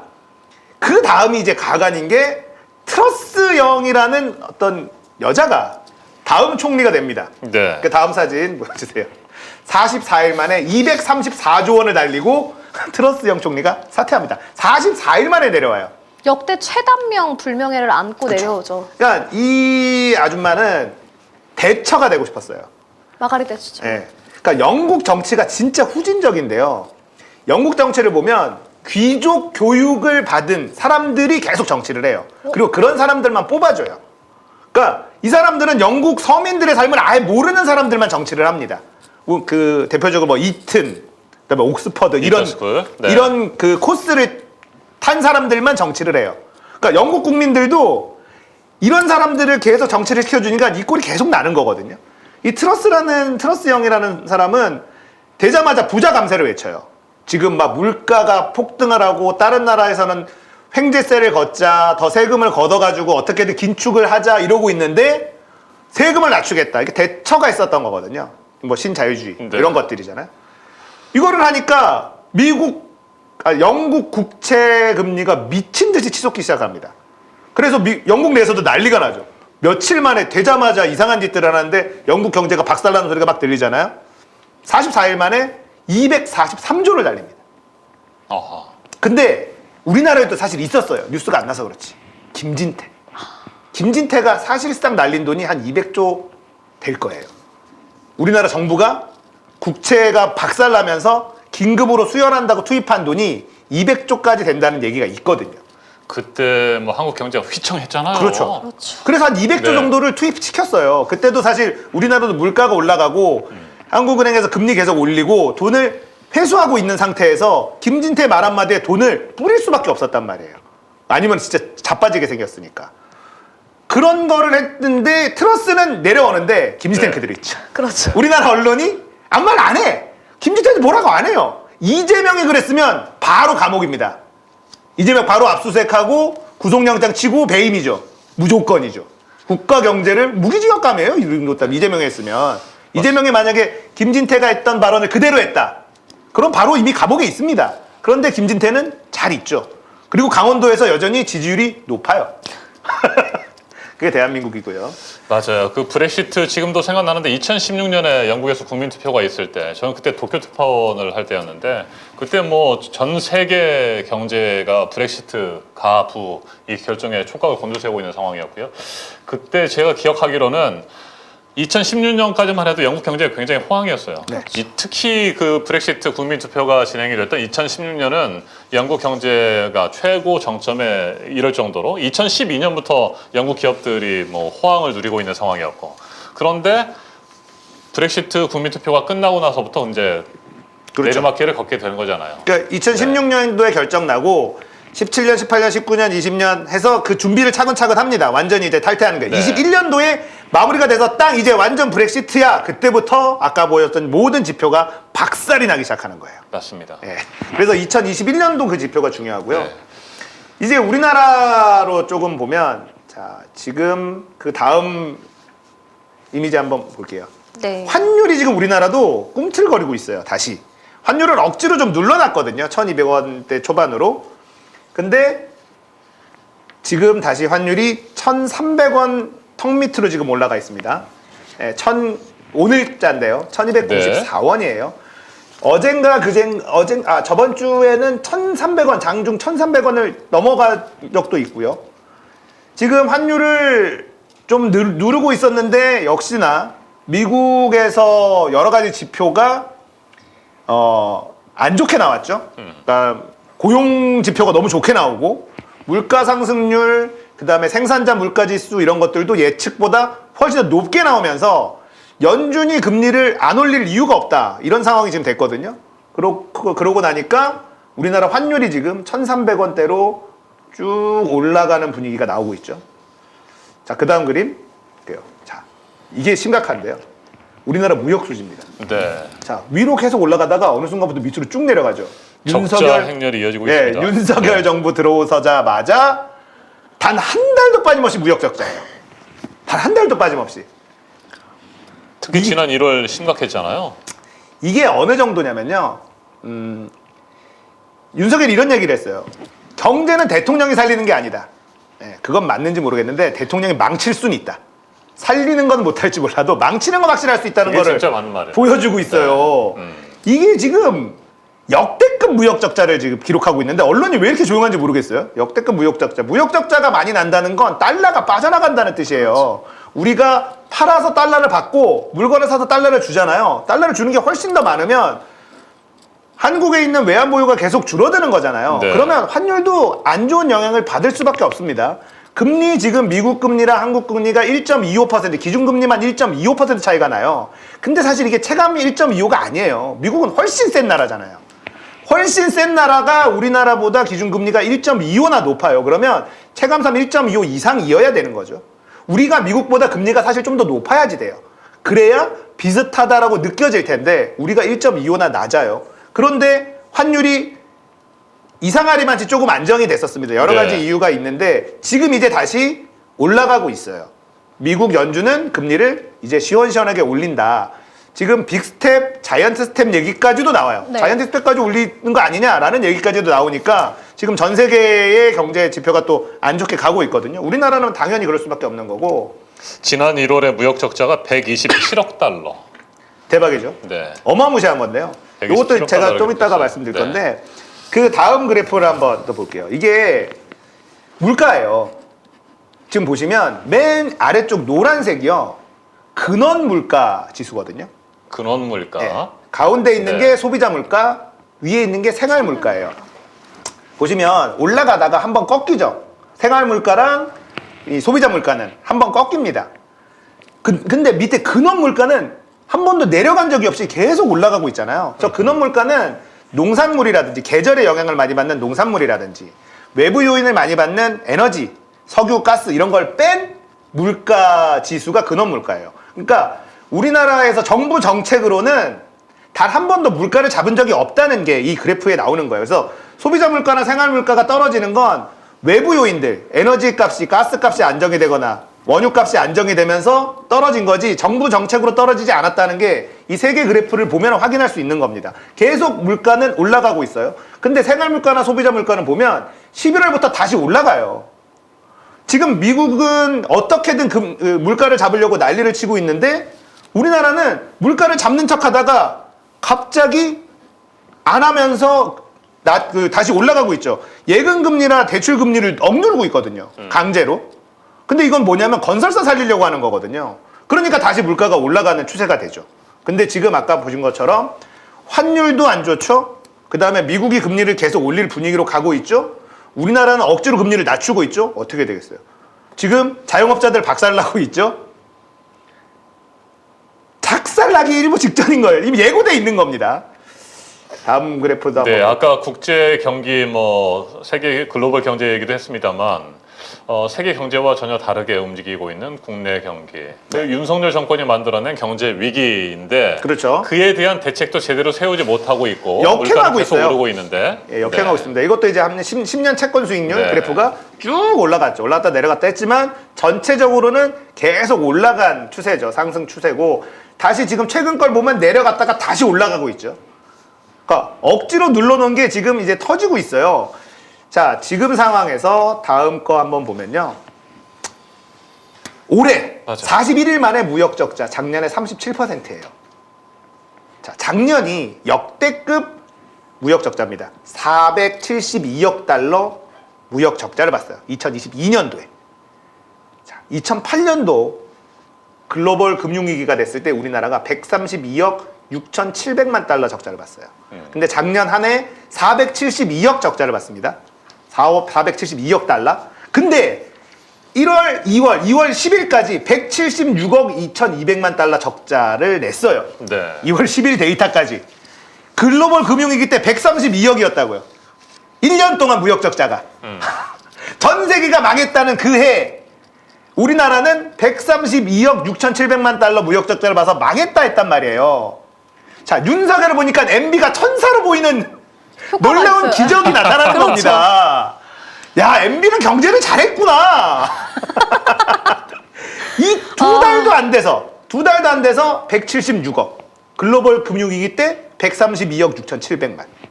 2월 10일까지 176억 2,200만 달러 적자.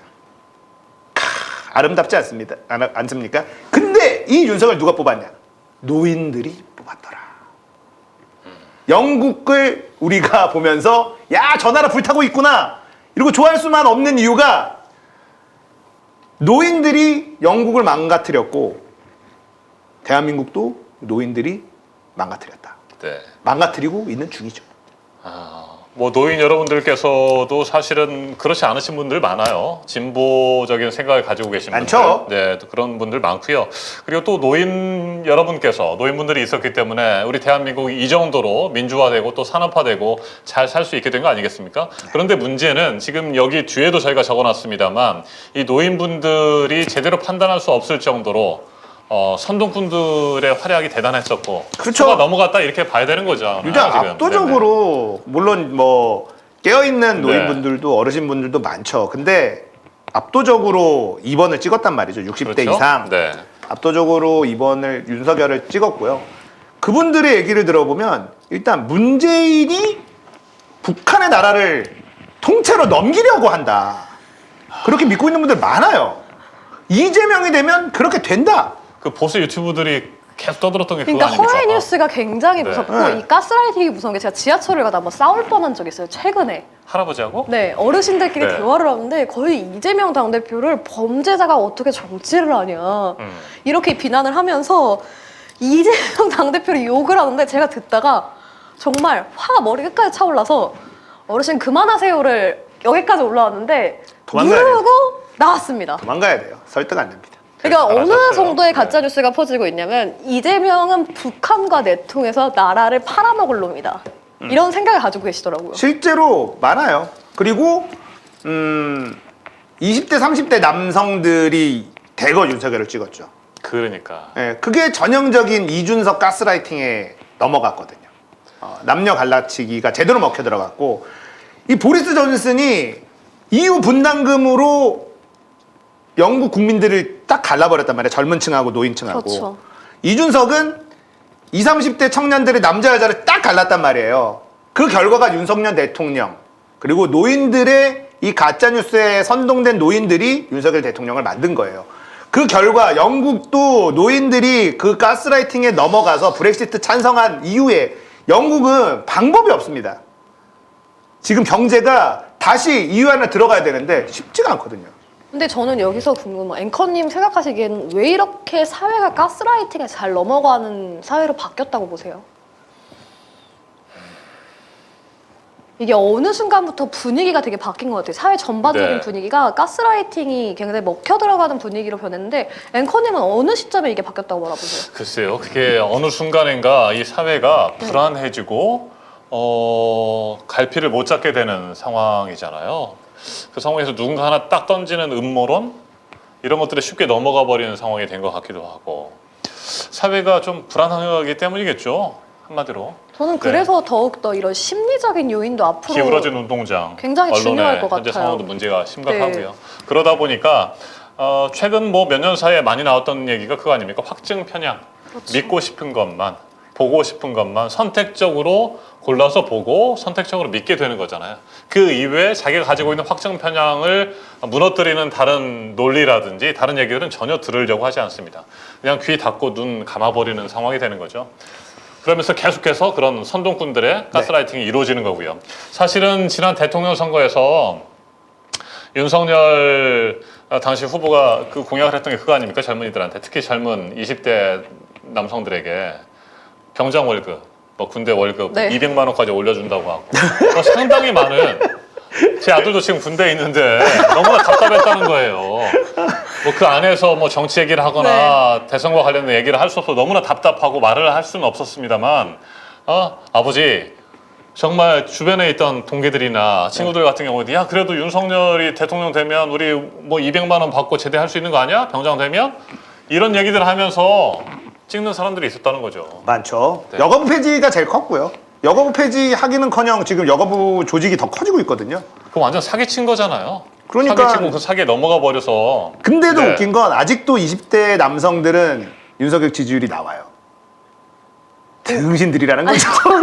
저는 굉장히 놀랐던 게 제가 아니 쳐 맞아도 모르니 피를 흘려봐야지. 아니 근데 안 아니, 찍은 지금 사람들도 멍 정도는 같이 들어있을 것 가잖아요. 같은데. 지금 당할 만큼 당했는데. 맞아요. 그러니까 그래서 저는 네. 희망을 봅니다. 왜냐하면 선거에 이기기 쉽다는 거예요. 그러니까 지능이 떨어지는 국민들이 많다는 걸 정치인들이 알아야 돼요. 그래서 그거를 활용해야 돼 선거 운동에. 그러니까 바보처럼 네. 옳은 소리만 한다고 선거를 이기는 게 아니야. 맞아요.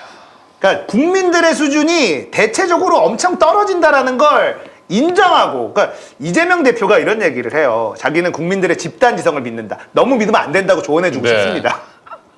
정말 멍청한 국민들 엄청 많습니다. 제가 이제 중대 선거구대에 있었잖아요. 네. 그게 절대 안 되는 이유가 뭐냐면 여러 분석들을 해요. 근데 중대 선거구제는요, 우리나라처럼 국민들 수준이 많이 떨어지는 나라에서 하면 안 돼요. 오늘 그 이제 뭐 노인과 관련된 이야기들이 좀 나왔는데 네.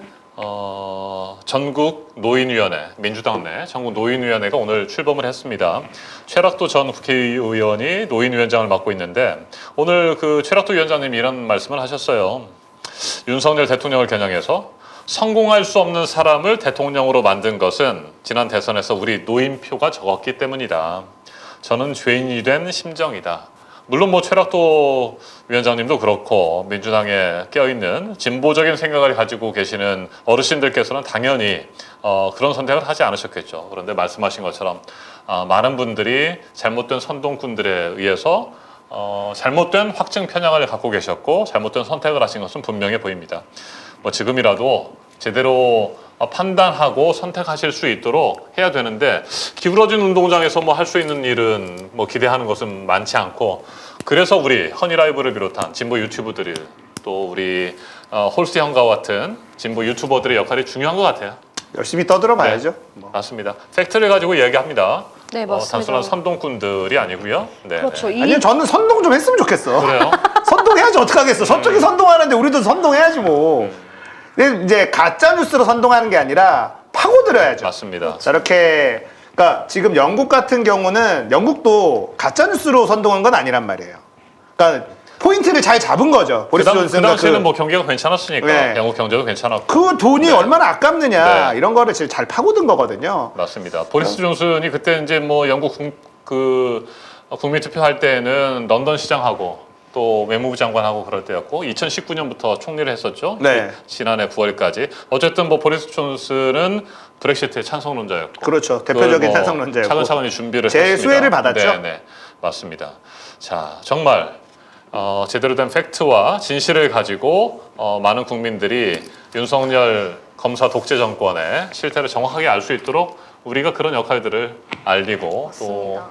또 함께 의견을 나누는 그런 역할들을 해야 될 것 같습니다. 제가 열심히 잘 하겠습니다. 네. 많은 경제학자들이 올해가 들어서기 전에 그런 이야기를 했어요. 방송에서 대놓고 이야기하시는 네. 분들은 없는데 굉장히 앞으로 내년, 내후년에 자살률이 높을 수 있다라는 것을 경제학자들이 많이 예측을 했어요. 지금 정말 그렇게 되면 안 대한민국의 됩니다. 경제 상황을 보고. 네네. 그런데 윤석열 정부에서 제가 자료를 하나 준비했습니다. 아, 대박이죠.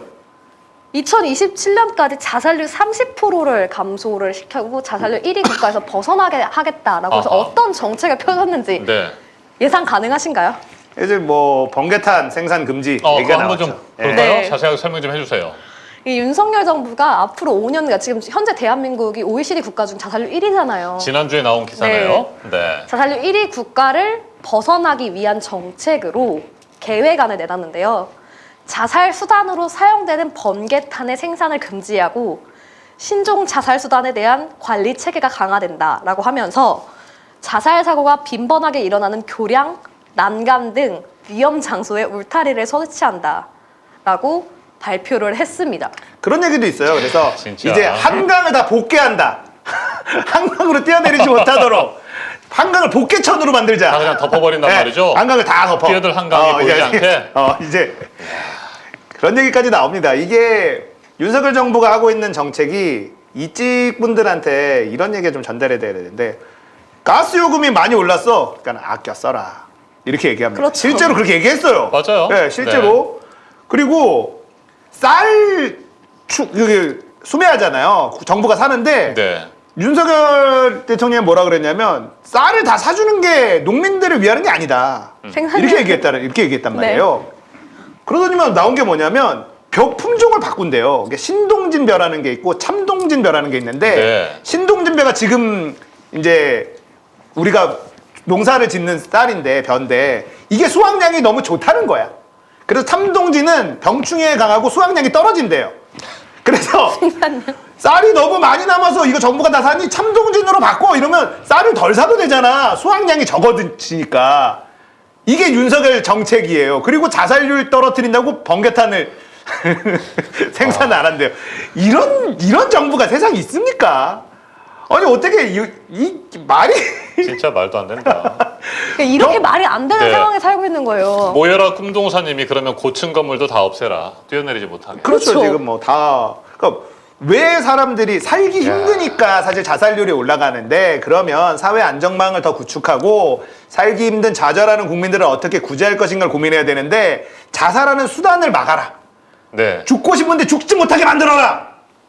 아니 물리적으로. 지금 요즘에 연탄을 쓰시는 가구도 계속 줄어들기 때문에 번개탄 공장도 힘들 텐데 네. 이 번개탄 공장은 어떻게 되는 겁니까? 번개창 공장에서 뜯어먹을 게 없나 보죠. 거기는 문 좀 닫아도 되나 보지 뭐. 네, 이름표를 붙여라는 닉네임을 가지고 네. 계신 분이 올려주셨네요. 번개탄 공장이 희생하란 건가? 그렇죠. 네. 이 사랑디엔 이별님도 제발 그만해라고 키키키키 달아주셨는데 진짜 윤석열 대통령이 정책을 세우지 않을 거면 아무것도 안 했으면 사실 좋겠어요. 그러니까 쌀값이 비싸다고 하면 그러면 라면이나 빵 먹으면 되지 뭐 네. 라는 얘기랑 똑같은 아, 거예요. 저는 벼품종을 바꾸는데 농민들이 지금 다 뜨아하고 있거든요. 이건 뭔 소리지? 아니 근데 최근에 윤석열 대통령과 윤석열 정권을 보면서 많은 분들이 저는 꿈과 희망을 가질 수 있을 것 같아요. 야, 어떤 면에서요? 그 뭐 서울대 출신이 또 검사에다가 검찰총장까지 했던 사람이 대통령 네. 하는데 저 정도면 나도 하겠다. 근데 저도 요즘 그런 생각합니다. 나도 대통령 해도 저보고 나는 잘하겠다. 저 요즘 꿈을 꿈과 꾸고 희망을 있습니다. 주는 그런 제가 상황일 것 장담하는데요. 같은데? 네네. 여기 있는 3명 중에 하나가 대통령해도 저거보단 잘합니다. 저거보단 잘할 자신 있어요. 쉽지 진짜? 않아요, 저것도. 아니 네. 고소고발 당할 수 있어 조심해야 돼 명예훼손으로. 아니 우리가 꿈을 정말 갖겠다는 잘할 건데. 텐데 왜 명예훼손이야? 네, 네. 내가 그럴 자신 있다는데 오늘 밤에 가서 한번 곰곰이 생각해 보죠 뭐. 저도 감독이 못할 전에. 거지만 저거보단 잘할 수 있을 것 같아요. 네. 시청자 여러분들 중에 아무나 대통령이 돼도 지금보다는 잘할 것 같다. 야, 저는 그러니까 생각해요. 저는 여기 댓글 중에 굉장히 네. 와닿는 댓글이 자살이 안 일어나는 정책을 해야지. 당연하죠. 그래서 그게 정치의 사실 역할이잖아요. 당연하죠. 그런 정책을 세우라고 대통령으로 뽑아줬는데 국민들을 다 죽이겠다. 아니, 그러니까 이거 보니까 자살률을 낮춰봐. 이랬더니 자살할 마음을 먹지 않도록 해야 되는데 자살을 못하게 하는 거예요. 그러니까 이 밑에 있는 애들이 머리를 그쪽으로 쓰는 거야. 야, 자살을 줄이는 자살을 못하게 일단 막아보자. 그러니까 지금 이 대통령과 그 관료들 간의 관계가 네. 어떻게 형성이 돼 있는지 알 수 있는 단편적인 이야기라고 봅니다. 그러니까 자살률 좀 낮춰, 야, 자살률 30%까지 좀 낮춰봐봐. 그러니까, 그러면 자살할 결심을 하지 않도록 우리가 어떤 정책을 쓰고 이런 얘기했다가 그럼요. 욕먹을 거니까 네. 엉뚱한 소리를 하는 거예요.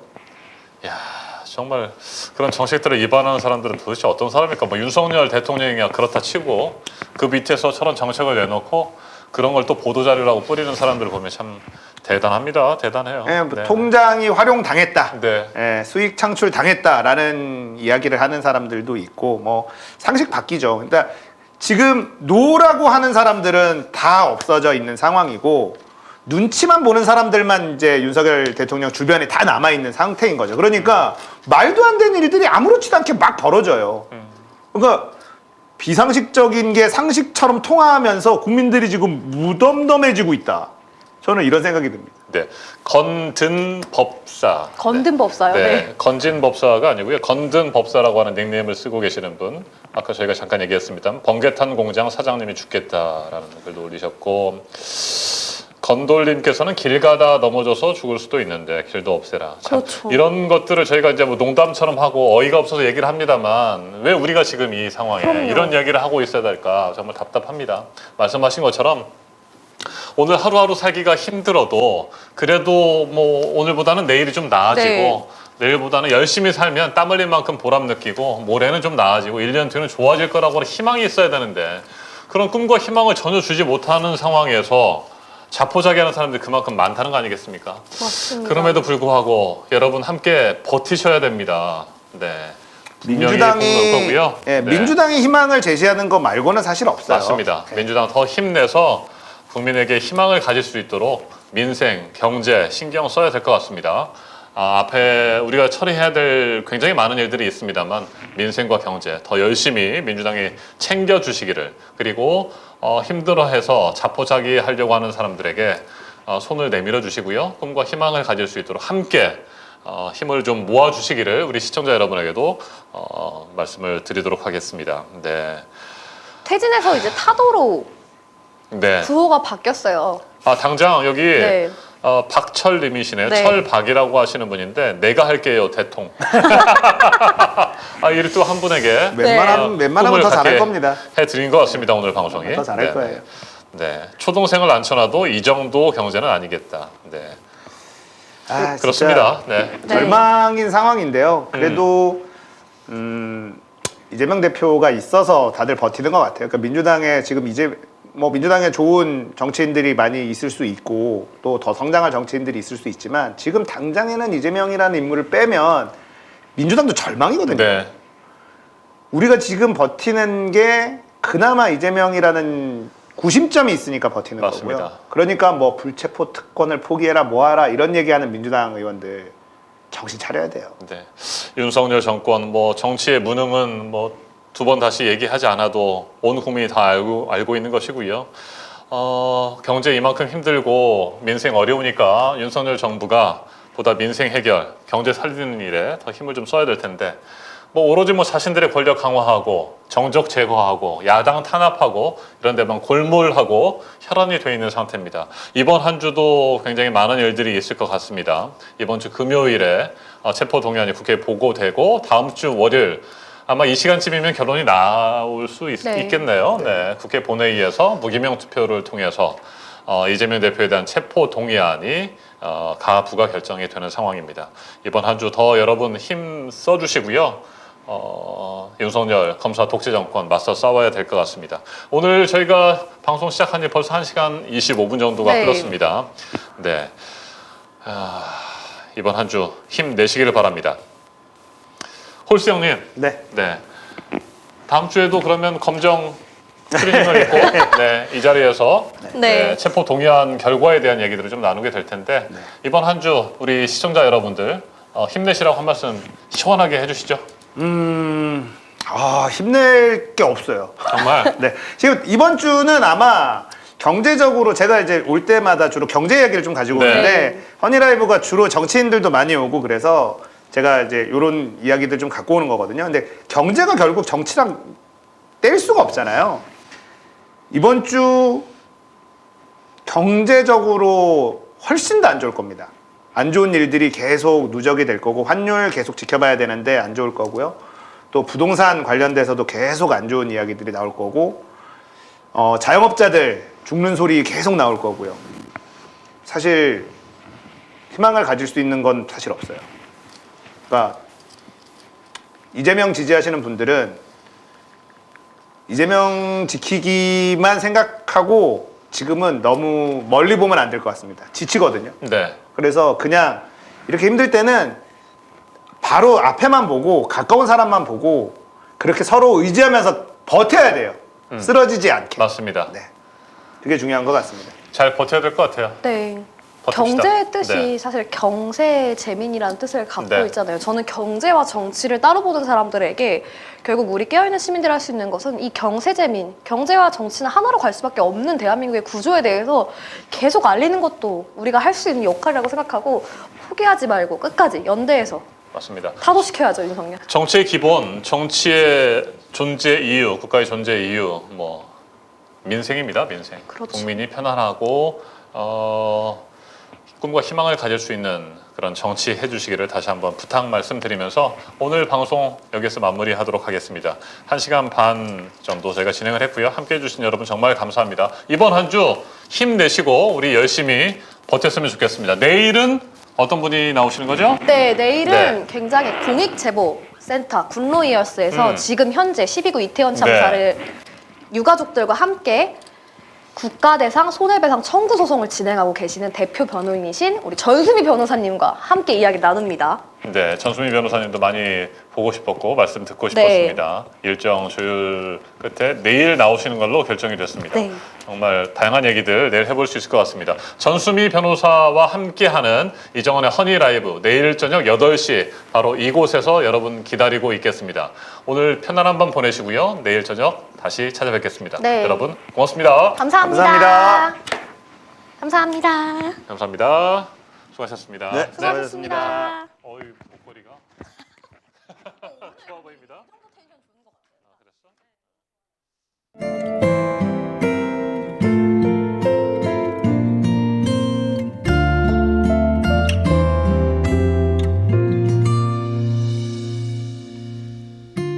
그대여